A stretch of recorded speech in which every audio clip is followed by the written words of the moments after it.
check out lang natin yung viewing deck sa Shell Station C5 South Link.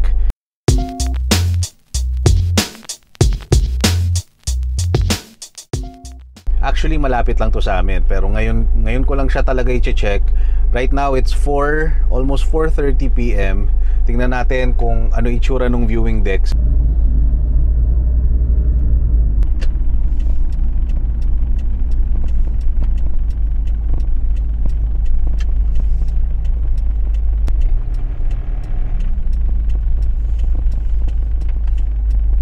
Okay, nandito na tayo sa location. Ito na yung Shell C5 viewing deck. Ayun, oh, second floor. Bili tayo ng food or drinks.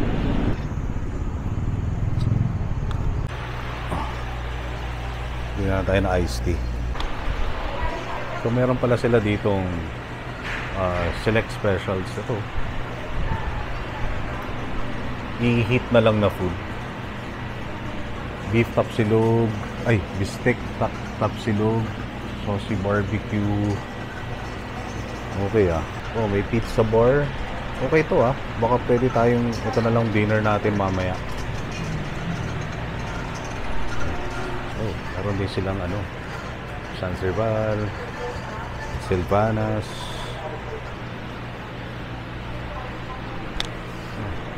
Okay din pala itong mga cookies nila, ang laki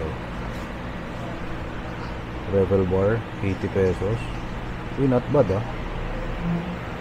Ang laki ng cookie bar 60 pesos. Not bad. Triple cheese ensaymada, 66. Baka gusto ng wife ko to. Cheese roll nila, 69. It's actually not bad malalaki yung portions.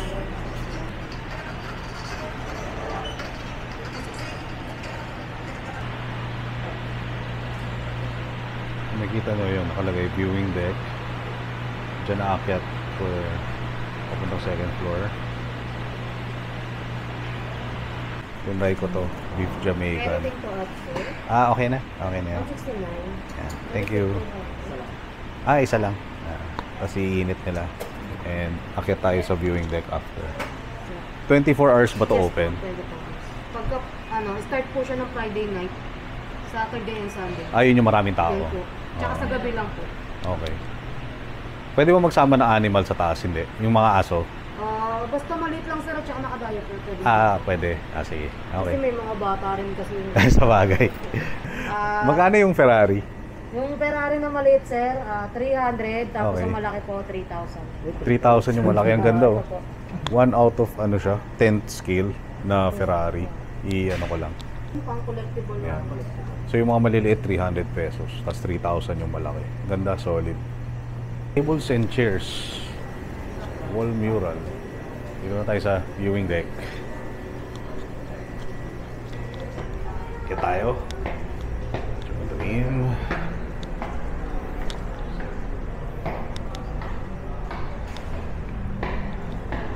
Kulit no? 24 hours siya open.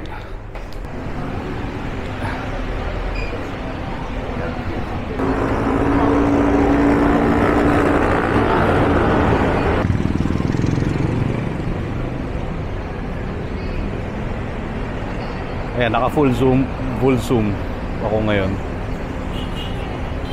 Solid, ganda pala ng ganda ng view.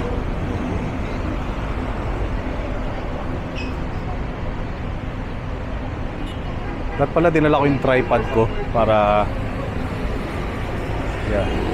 Ito, may magla-landing isa. Check natin.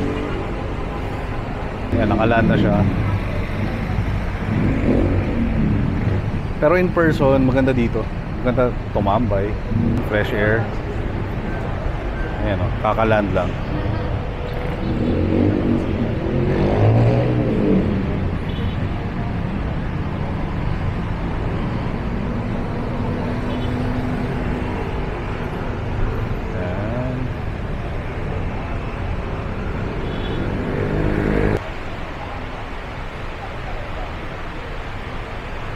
Ganda ng wall mural nila.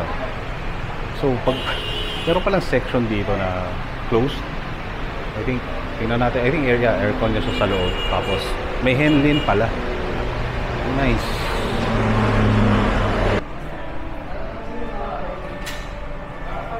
I miss, till what time kayo open? Till what time kayo open?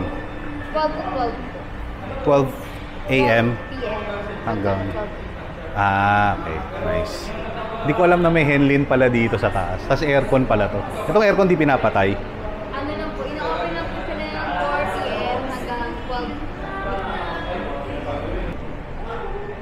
So yan.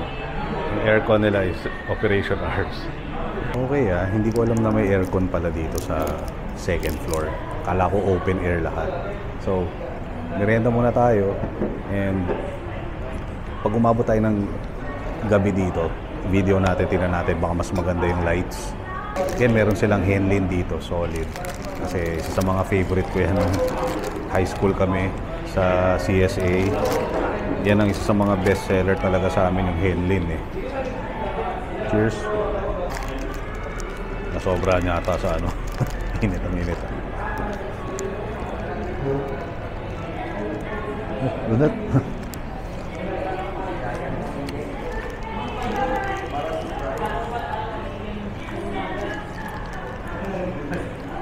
Okay.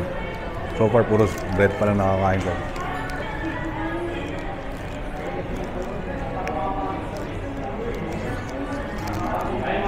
Ako alam kung may... Kung alam ko lang may Henlin. Baka hindi na ako bumili nito. Kasi gusto ko talaga yung Henlin. Namimiss ko din yung Henlin paminsan-minsan. Sarap ng chili ng Henlin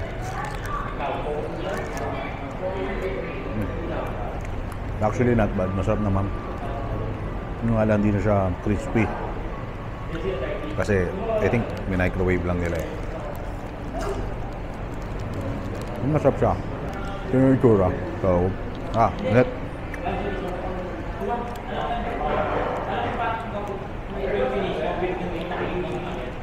Sobrang init. Ang kulit din ito, di ba? Yung tira mo yung mga upuan dito naka-display. Actually, pwede rin talaga siyang upuan. Upuan talaga ng ng eroplano. Tingnan niyo yung itsura.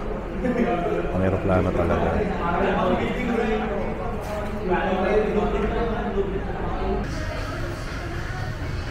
Thank you.